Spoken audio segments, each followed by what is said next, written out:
El ser humano en sus inicios intentó convivir con otro tipo de hominidoides, así como el hombre neandertal, e incluso hay registros de que hubo cruces entre Homo sapiens y neandertales.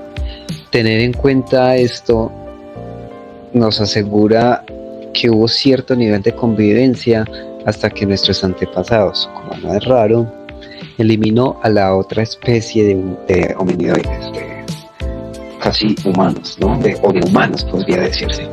Recordar que el hombre neandertal tuvo costumbres muy similares a la de los sapiens, creencias de seres sobrenaturales. Ellos rezaban y enterraban a sus muertos, cantaban, y no sería lógico pensar de que amaban. Es ilógico creer que desde la prehistoria a día de hoy las creencias no hayan cambiado. Lógico, lo han hecho. La mayoría de culturas occidentales han representado sus dioses basándose en la antigua cultura sumeria, que ha cambiado y se ha transformado, pero los sucesos, personajes, enseñanzas, castigos son exactamente los mismos. O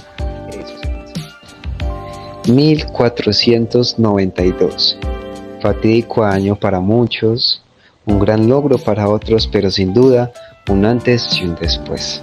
El choque cultural más reciente y más documentado en la historia. Sé que podemos hacer la comparación con Japón y cómo ejecutaban a los cristianos, incluso cómo el matar a un sacerdote cristiano en las dinastías japonesas, era premiado y se consagraba como un alto honor.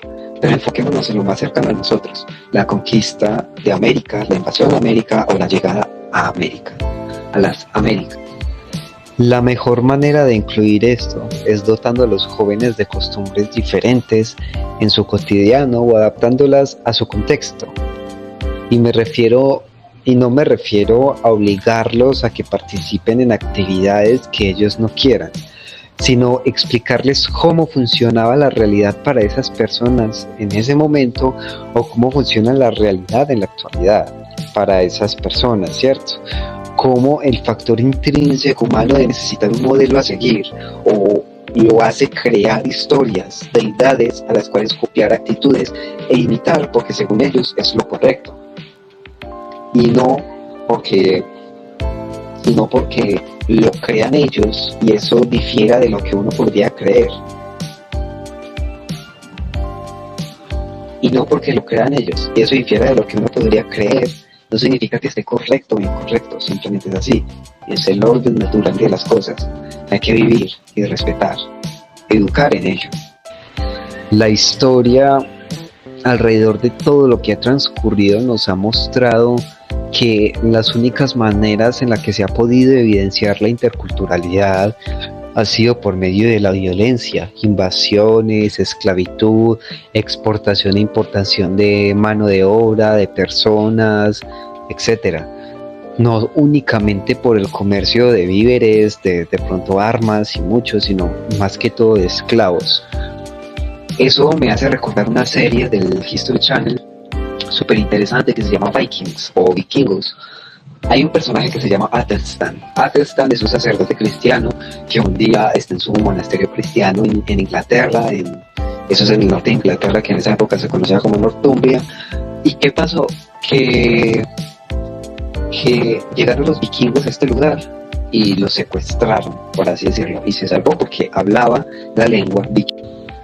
Cuando digo lengua vikinga me refiero a nórdico, ¿cierto? Nórdico antiguo, porque la Edad Media a día de hoy el noruego no es realmente igual. Digámosle lengua vikinga o nórdico.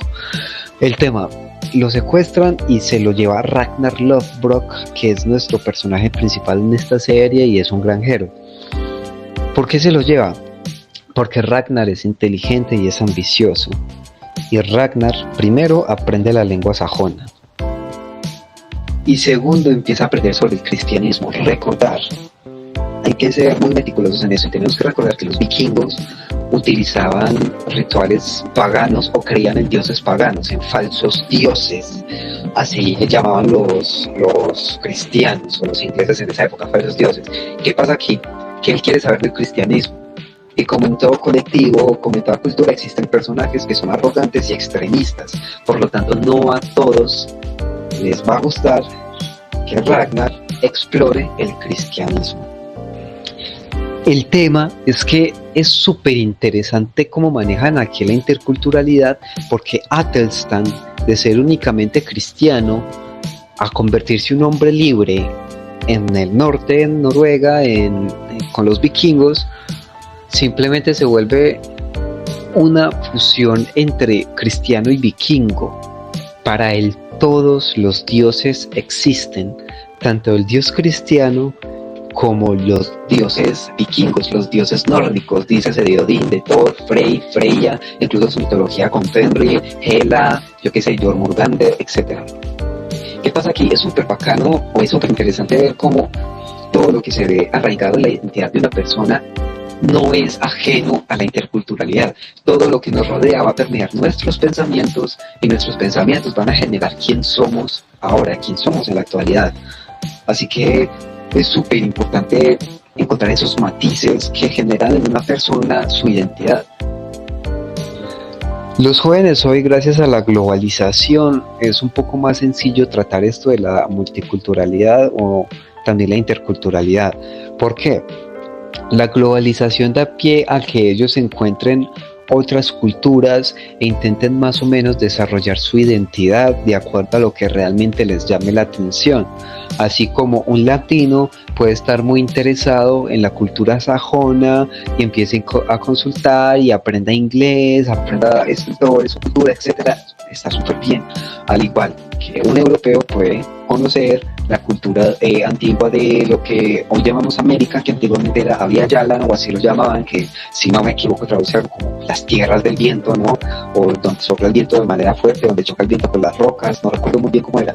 Pero el hecho de que un europeo quiera, en la actualidad, ojo, quiera acercarse aquí a América, aprender sobre las culturas, no significa que sea algo malo. De hecho, esto puede abrir o incluso es mejor a la antigüedad, porque la antigüedad era únicamente por comercio de esclavos, por violencia, de pronto por boneros o comerciantes, pero nada más allá.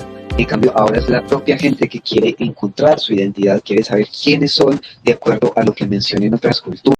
No podemos no equiparar de pronto la visión cultural, las tradiciones, el lenguaje, etcétera. No lo podemos separar de pronto de lo que es la filosofía. Hay distintos filósofos que promueven unas filosofías. Ya hay gente que puede estar de acuerdo o no, que las contradigan o no.